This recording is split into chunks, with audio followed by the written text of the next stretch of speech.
Assalamualaikum warahmatullahi wabarakatuh. Salam sejahtera untuk kita semua. Perkenalkan, nama saya Rizka SP MSI. Saya merupakan salah satu dosen di Universitas 19 November Kolaka, Fakultas Pertanian, Perikanan, dan Peternakan, Program Studi Ilmu Kelautan. Sebagai seorang dosen, saya wajib memaparkan mengenai pentingnya Tridharma perguruan tinggi yang salah satu diantaranya adalah dalam bidang pengajaran. Untuk itu, perkenankan saya untuk menjelaskan mengenai salah satu deskripsi mata kuliah yang saya ampuh, yaitu mata kuliah pencemaran laut. Video ini dibuat dengan tujuan untuk memenuhi salah satu persyaratan sertifikasi dosen pada tahun 2025. Saya akan mulai menjelaskan mengenai deskripsi mata kuliah pencemaran laut pada program studi ilmu kelautan. Mata kuliah ini merupakan mata kuliah wajib yang disajikan di semester 4 dengan bobot 3 SKS. Mata kuliah ini didesain dengan tujuan untuk memberikan pengetahuan, keterampilan, dan kemampuan kepada mahasiswa untuk memahami karakteristik pencemaran yang terjadi di laut, dimulai dari konsep dasar pencemaran laut, sumber dan jenis-jenis bahan pencemar, dampak pencemaran terhadap ekosistem laut, biota laut, dan manusia, serta bagaimana langkah-langkah untuk mengantisipasi pencemaran tersebut. Mata kuliah ini juga memberikan pemahaman kepada mahasiswa terkait bagaimana strategi pengelolaan pencemaran laut yang efektif. Untuk capaian pembelajaran mata kuliah atau yang biasa disebut dengan CPMK mata kuliah, di mana CPMK pada mata kuliah pencemaran laut ini ada 7 capaian pembelajaran. Yang pertama itu mahasiswa mampu menjelaskan definisi dan karakteristik pencemaran laut. Yang kedua, mahasiswa mampu menganalisis sumber-sumber pencemaran yang terjadi di laut. Yang ketiga, mahasiswa mampu menjelaskan jenis-jenis pencemaran tersebut. Yang keempat, mahasiswa mampu menjelaskan dampak pencemaran yang terjadi. Yang kelima, mahasiswa mampu menguraikan pencemaran yang terjadi di lingkungan sekitarnya. Yang keenam, mahasiswa mampu menjelaskan langkah-langkah untuk mengantisipasi pencemaran yang terjadi di lingkungannya. Dan yang terakhir, mahasiswa mampu menerapkan strategi dan teknologi untuk mengurangi pencemaran laut. Adapun sub capaian pembelajaran mata kuliah dalam materi yang saya bawakan adalah mahasiswa mampu menjelaskan pengertian dan konsep dasar pencemaran laut, mahasiswa mampu mengidentifikasi karakteristik bahan pencemar dan sumbernya, mahasiswa mampu mengidentifikasi bahan buangan yang membutuhkan oksigen yang ada di perairan. Kemudian, mahasiswa mampu menjelaskan terkait pencemaran logam berat, pencemaran minyak, dan bahan pencemaran lainnya yang terjadi di laut, biasanya pencemaran mikroplastik.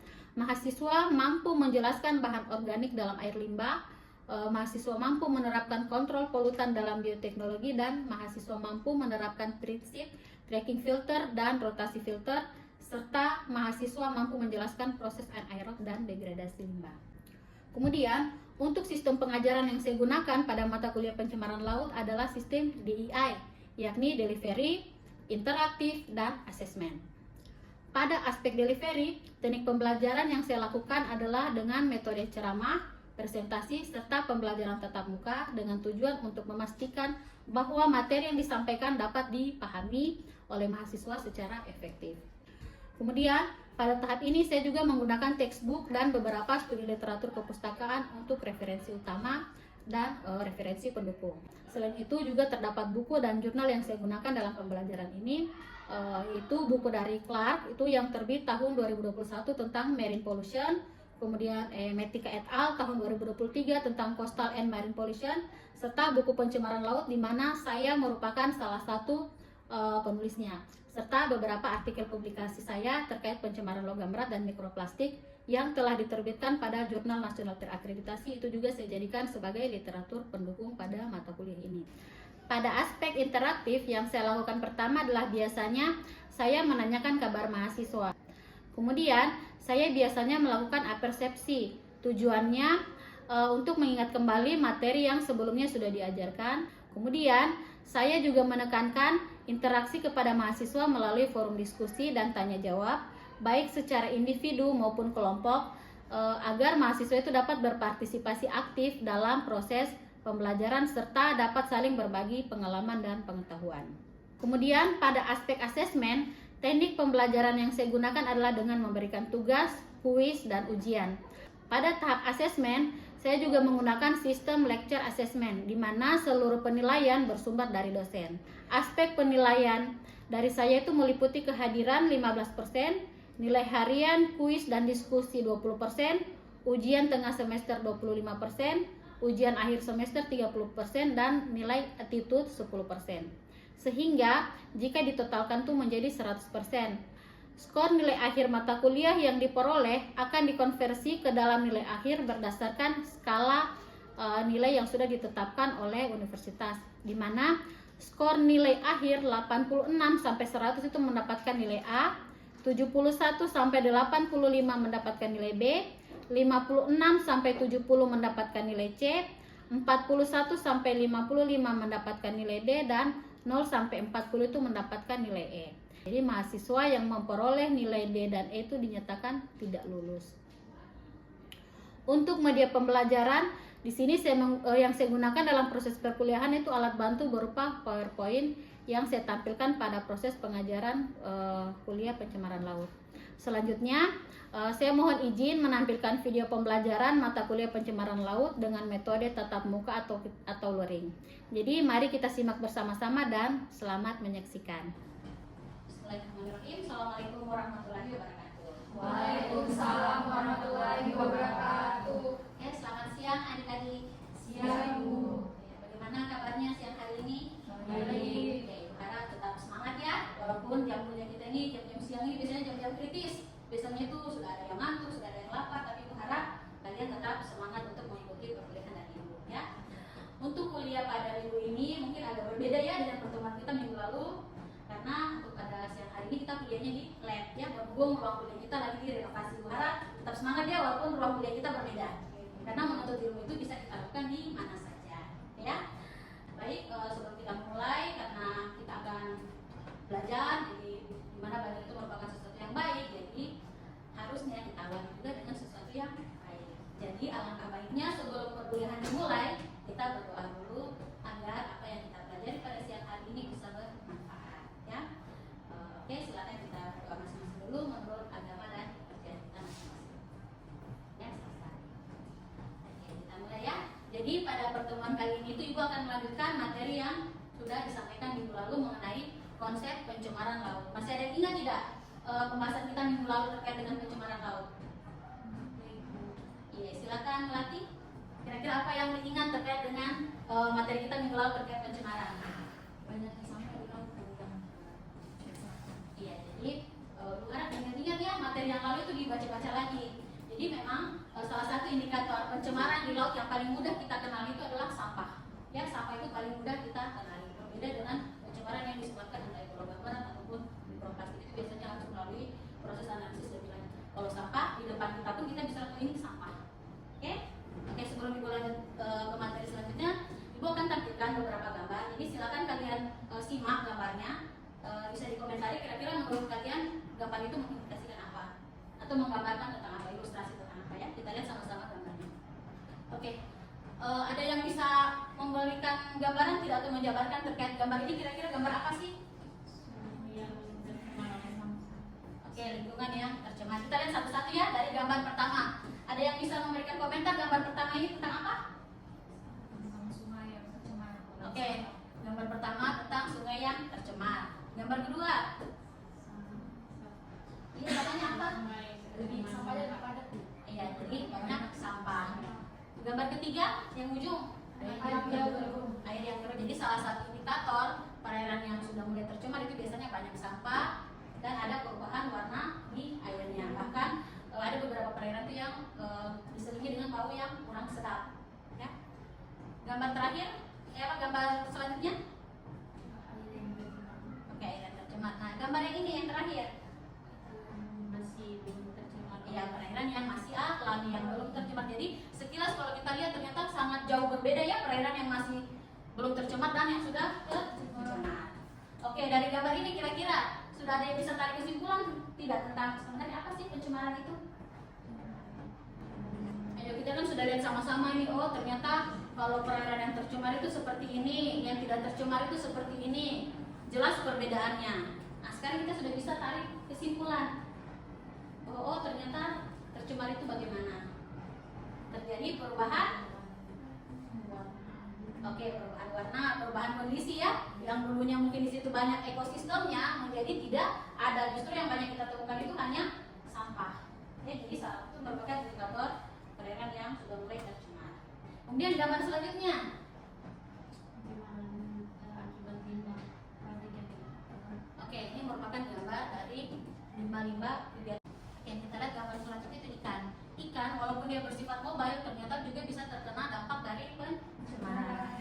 Ikan yang tubuhnya masih sehat, bersifat bergerak pada saat terjadi perubahan kualitas lingkungan itu masih bisa beradaptasi akan mobile berpindah ke lingkungan yang lain.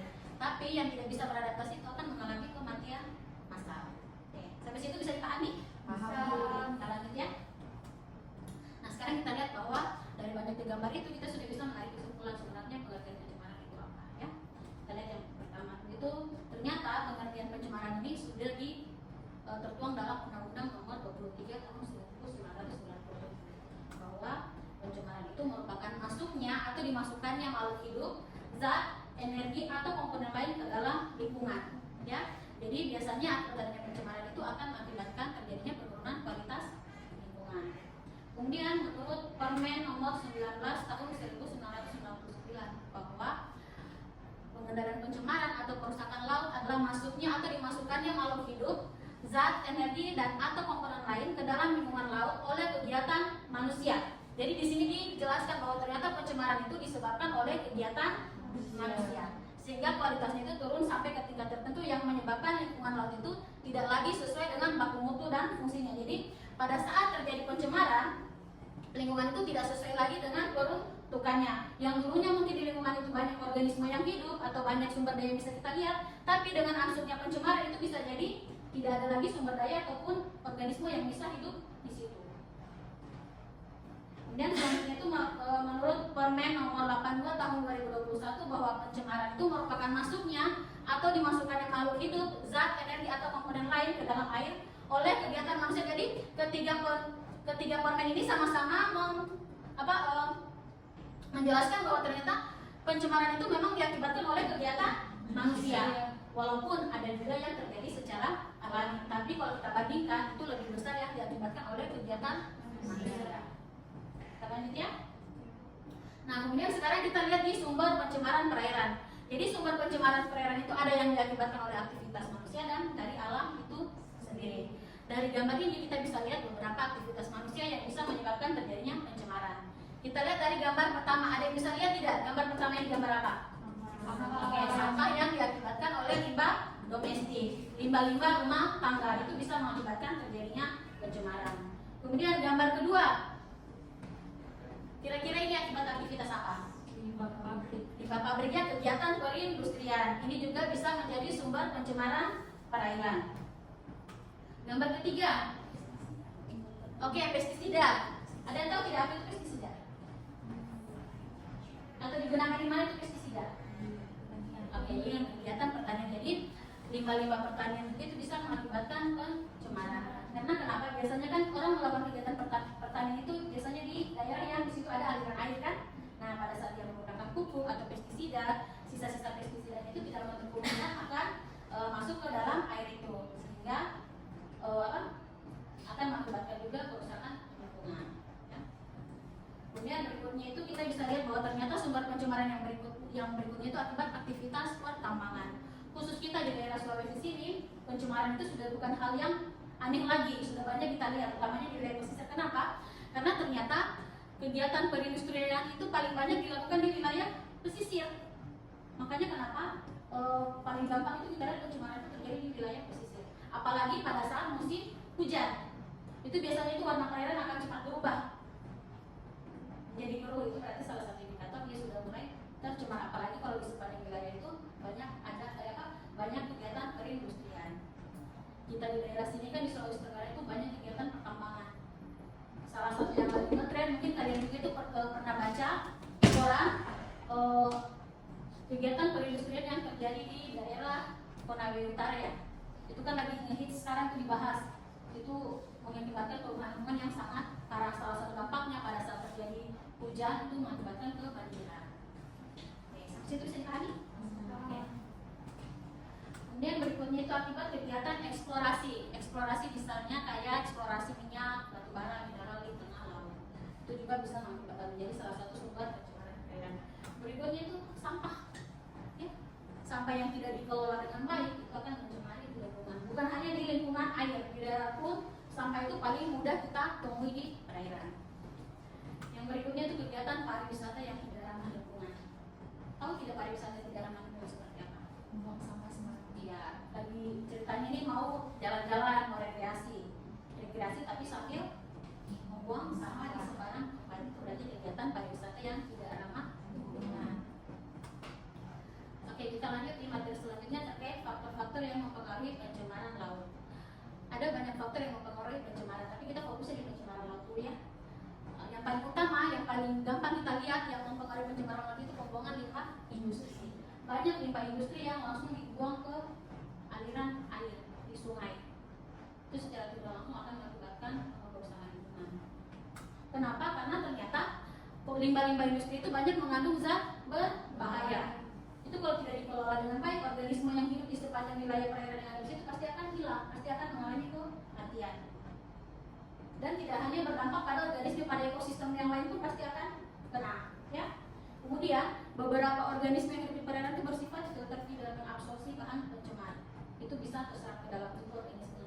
Dan parahnya lagi kalau sampai organisme-organisme tersebut kita konsumsi, dia bisa mengakibatkan kerusakan habitat. Ini jelas ya kalau di lingkungan sudah tidak ada organismenya, berarti memang salah satu indikator habitat itu atau ekosistem itu mulai rusak. Jadi penting untuk mengelola limbah industri dengan baik dan memastikan bahwa limbah tersebut tidak langsung dibuang di laut. Jadi baiknya kegiatan-kegiatan perindustrian itu tidak langsung membuang sampahnya di laut, harus dikelola dulu, diolah dulu. Berikutnya itu eksplorasi sumber daya laut, pertambangan pantai. Jadi sekarang itu sudah banyak kegiatan eksplorasi yang dilakukan di tengah laut. Itu biasa disebut dengan pertambangan laut lepas. Yaitu juga bisa berdampak bagi pencemaran perairan. Pertama, biasanya pada saat kita melakukan eksplorasi itu tidak ada yang menggunakan kapal kecil. Pasti menggunakan kapal besar. Itu secara tidak langsung tumpahan minyak dari kapal itu akan berdampak pada organisme. Tumpahan minyak kalau dia sampai ke laut itu dia hanya sampai di permukaannya saja, tidak akan bercampur dengan air. Dan itu dia biasanya akan menghalangi sinar matahari yang masuk ke dalam perairan. Sementara organisme yang hidup di perairan itu membutuhkan intensitas cahaya matahari yang cukup. Tapi karena ada tumpahan minyak, sinar matahari dari atas ditutup ke tumpahan minyak, tidak menembus organisme yang di bawah yang butuh cahaya matahari itu dia tidak bisa hidup karena tidak dapat cahaya matahari. Dia butuh cahaya matahari untuk melakukan fotosintesis. Oke, kemudian faktor lain itu kegiatan eksploitasi ikan. Jadi kalau di wilayah pesisir kan biasanya masyarakatnya itu banyak yang berprofesi sebagai nelayan. Itu biasanya kalau kadang ada beberapa orang yang tanda kutip agak kurang bertanggung jawab, itu biasanya mereka menangkap ikan itu tidak lagi menggunakan alat tangkap yang baik, malah menggunakan alat tangkap yang tidak ramah lingkungan. Seperti yang kalau dari gambar pertama namanya itu trawl, bukan harimau. Jadi kalau orang menangkap menggunakan trawl, bukan harimau, itu yang pada saat dia buang bukannya itu yang tertarik bukan cuma ikan. Semua ekosistem yang ada di bawah itu akan tertarik, secara tidak langsung akan merusakkan. Nah, kemudian penggunaan bom itu juga bisa mengakibatkan penurunan kualitas limbah perairan, mengakibatkan pencemaran. Karena pada saat kita bom, yang mati itu bukan cuma ikan, semua organisme yang ada di situ pasti mati. Begitu juga penggunaan racun. Oke, sampai situ. Sebelum kita lanjut, ada yang mau bertanya? Silakan.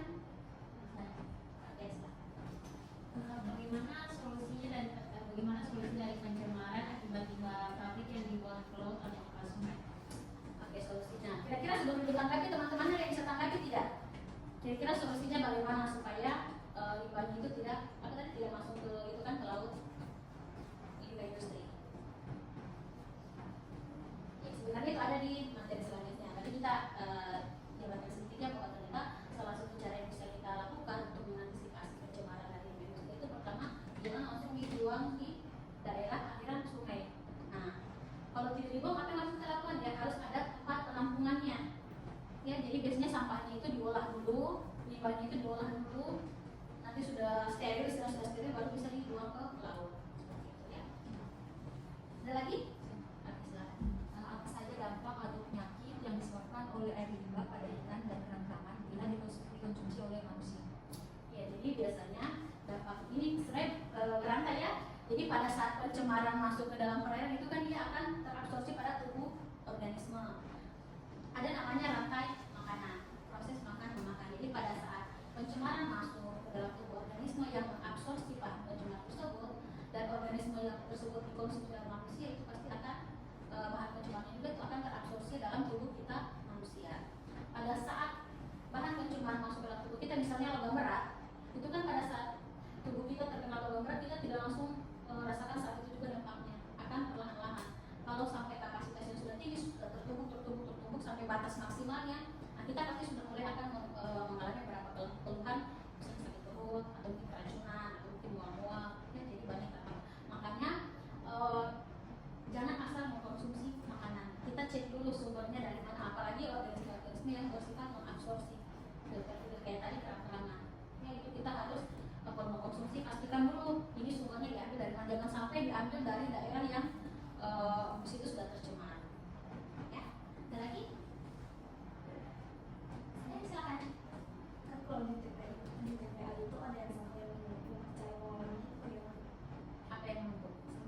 Oke, sampah. Terkait dengan sampah itu, sampah kan tuh ada yang organik dan anorganik. Baiknya kalau kita mau mengantisipasi sampah itu, kita bedakan dulu sampahnya yang organik dan anorganik. Kalau yang organik kan dia bisa terurai ya. Biasanya tuh sekarang tuh yang lagi kalau itu tidak salah itu ada jurnal yang membahas terkait pengolahan itu. Kalau untuk yang organik itu jadi kan biopor ya. Biopor itu biar jadi pupuk. Nah, kalau yang anorganik itu sekarang itu biasanya kalau untuk sampah-sampah plastik itu lagi coba dikembangkan sebagai ekobrik. Jadi dia dikemas sedemikian rupa, jadi bisa kita manfaatkan kayak misalnya untuk hiasan atau mungkin tempat duduk. Ya, kalau di bidang kelautan sekarang itu yang lagi dikembangkan itu bagaimana sampah itu kita olah menjadi wadah transplantasi karang. Itu yang lagi sekarang dikembangkan. Jadi selama ini kan kita tahu kalau wadah transplantasi karang itu kan pakai web spider kan yang kayak laka itu, yang kayak jari-jari. Nah sekarang itu ternyata lagi coba dikembangkan juga itu, kita coba transplantasi dengan menggunakan botol, tapi di dalamnya itu kita isi sampah plastik. Nah, itu juga yang mau coba.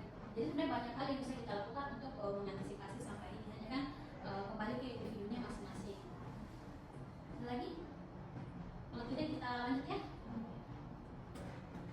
Oke, kita lihat faktor yang mempengaruhi pencemaran selanjutnya itu eutrofikasi atau biasa disebut dengan peningkatan unsur hara. Pada saat terjadi peningkatan unsur hara, otomatis nitrat dan fosfat di perairan juga itu akan meningkat. Pada saat nitrat dan fosfat meningkat, itu organisme itu kayak ikan itu akan mengalami kematian massal karena keracunan nitrat dan fosfat yang berlimpah. Misalnya eutrofikasi ini ditandai dengan kematian massal ikan dan perubahan warna perairan karena meningkatnya alga-alga tertentu seperti alga hijau atau alga merah. Jadi biasanya indikator eutrofikasi itu kalau terjadi perubahan di laut itu jadi warna hijau, berarti yang meningkat di situ yang booming itu alga hijau. Jadi perubahan warnanya itu biasa disebut dengan red tide. Nah, kalau sudah berubah warna, ikan makan, ikan mengalami kematian massal. Mungkin kalian pernah dengar atau pernah lihat itu waktu tahun 2000-an pastinya itu ibu tidak tahu, tapi sekitar tahun 2000-an itu pernah booming di Teluk Jakarta di bagian Teluk Jakarta Kepulauan Seribu itu pernah terjadi kematian massal ikan. Ternyata setelah dianalisis itu karena eutrofikasi. Nah, berikutnya itu pencemaran sampah laut. Nah, pencemaran sampah laut ini juga banyak hal yang bisa mengakibatkan ini terjadi. Misalnya kayak tadi kegiatan pariwisata yang tidak ramah lingkungan. Ini juga akan mengakibatkan pencemaran laut dari segi keestetikaannya. Nah, kemudian ternyata berdasarkan dokumen pemantauan sampah laut tahun 2023 yang diterbitkan oleh KLHK itu, sampah laut khususnya di Indonesia itu sebesar 41% dari keseluruhan sampah yang ada. Jadi ternyata sampah itu peningkatannya itu sangat signifikan per tahunnya. Ya. Ini kita bisa lihat komposisi sampahnya yang dilampirkan oleh KLHK tahun 2023. Dan berdasarkan beberapa literatur juga dari tahun ke tahun bahwa ternyata peningkatan sampah di Indonesia itu terus meningkat, dan pada akhirnya sampah yang ada di Indonesia itu menempati urutan ke-5 sebagai negara Indonesia itu menempati urutan ke-5 sebagai salah satu penghasil sampah terbesar. Ya.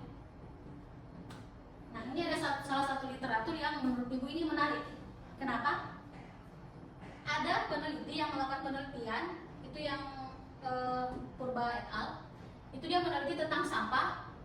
Ternyata sampah-sampah kita yang ada di Indonesia itu ada ditemukan di Thailand. Kok bisa?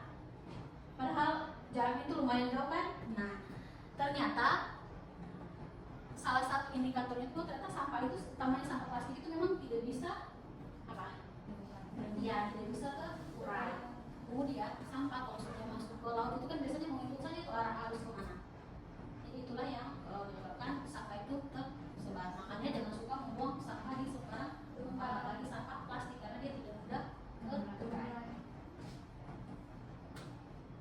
Nah, sekarang tadi kita sudah lihat kan banyak hal yang menyebabkan terjadi pencemaran. Sekarang kita lihat dampak pencemaran laut itu seperti apa.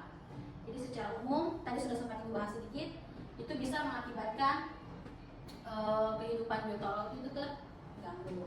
Kemudian juga bisa berdampak pada kualitas air tanah, kesehatan tadi yang kita dengar temannya, kemudian keestetikan lingkungan. Keestetikan lingkungan itu kayak misalnya di wilayah pantai wilayah pesisir kan, biasanya kan orang di situ mau datang rekreasi, ternyata sudah tidak estetik lagi kalau bahasanya anak zaman sekarang itu, ini pantainya sudah tidak bagus, sudah tidak estetik. Kenapa? Ternyata di situ banyak sampah. Oke, jadi biasanya kalau di wilayah pesisir, khususnya di laut, memang banyak kita temukan sampah. Dan sampah-sampah itu kalau kita kelola secara baik, secara maksimal, itu bisa jadi 10 sampai 20 tahun ke depan di situ sudah tidak ada yang bisa kita lihat sama sekali, sudah tidak akan ada kehidupan, hanya banyak sampah. Makanya kita perlu memikirkan cara untuk menanggulangi atau mengantisipasi pencemaran itu supaya tidak berlanjut secara terus-menerus. Oke, sekarang kita lihat cara menanggulanginya bagaimana. Tadi sudah ada penyebabnya, dampaknya. Kita sudah tahu bahwa ternyata sampah itu, pencemaran laut itu berbahaya. Cara menanggulanginya bagaimana? Pertama, kita bisa tidak membuang sampah di sembarang tempat. Cuman kan sekarang kita tidak bisa pungkiri bahwa kesadaran orang itu berbeda-beda. Ada yang memang effort untuk tidak membuang sampah, ada yang cuek-cuek saja. Nah, itu yang harus kita itu dulu minimal kembali ke diri kita sendiri dulu untuk tidak membuang sampah. Kemudian kita saling mengingatkan pada teman atau kerabat kita supaya tidak membuang sampah di sembarang tempat karena dampak dari usaha berbahaya. Kemudian kita kurangi penggunaan sampah plastik. Sekarang sudah banyak kok di sosmed itu sudah mulai banyak kayak statement-statement yang menyatakan ayo kurangi penggunaan sampah atau jangan buang sampah sembarang. Itu merupakan salah satu langkah sosialisasi untuk menyadarkan masyarakat supaya kita tidak membuang sampah karena memang dampak sampah ini sangat berbahaya pada pencemaran lingkungan. Kemudian tiap industri itu harus menyediakan instalasi pengelolaan air limbah. Tadi yang ditanyakan sama temannya kan terkait bagaimana pengelolaan. Berarti memang harus ada instalasi pengelolaan air limbah agar sampah itu tidak langsung dibuang ke sungai atau ke aliran air. Kemudian menggunakan pertambangan yang ramah lingkungan. Dan yang terakhir itu mendaur ulang sampah organik. Kalau yang organik kan tidak ada masalah kan, ya bisa terurai. Yang organik kita harus kita ulang. Oke. Selanjutnya ini ada tugas dari Ibu.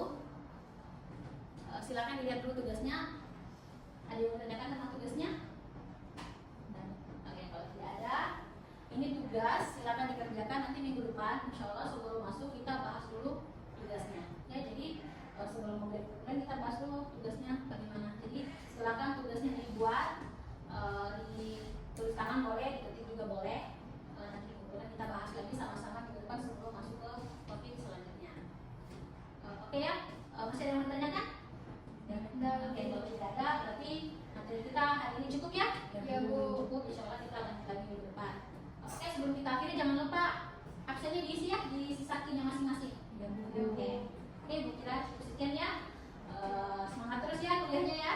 Ya, Bu. Oke, wakilnya wassalamualaikum warahmatullahi wabarakatuh. Waalaikumsalam warahmatullahi wabarakatuh. Oke, demikian deskripsi singkat serta cuplikan pembelajaran pencemaran laut yang saya ampuh. Semoga dapat memberikan gambaran mengenai kinerja pengajaran yang saya lakukan pada mata kuliah pencemaran laut program studi ilmu kelautan Universitas 19 November Kolaka. Sekian dan terima kasih. Wabillahi taufiq wal hidayah. Wassalamualaikum warahmatullahi wabarakatuh.